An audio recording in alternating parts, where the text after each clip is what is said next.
right, number 5, I'm gonna start putting this, this is gonna be phase 3 of what I would call it. This is what I would call the ex-wife of units.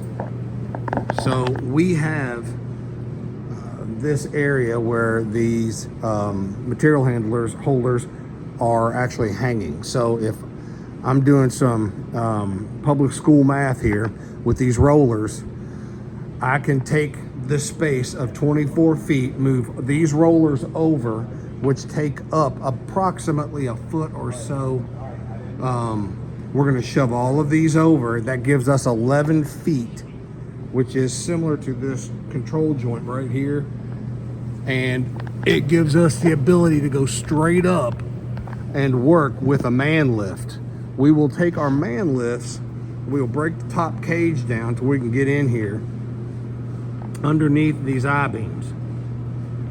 That will allow us the ability to get our man lifts in here and work that. We are actually, from this point, we are actually starting to look at the allocation of the unit itself in conjunction with reaching those to remove the unit themselves, because we don't have the ability to get completely in here. So there's going to be a dissolution of these units. And while we're speaking of it, on this drain right here, I'm sorry, on this fire suppression underneath that unit, there is no drain on that 90. And that's the only one that covers that area. So it might be prudent to put a drain on that for future use. Just an opinion.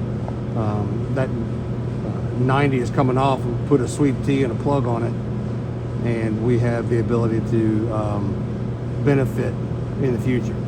Sorry. And that's what we look like on the number 3 phase.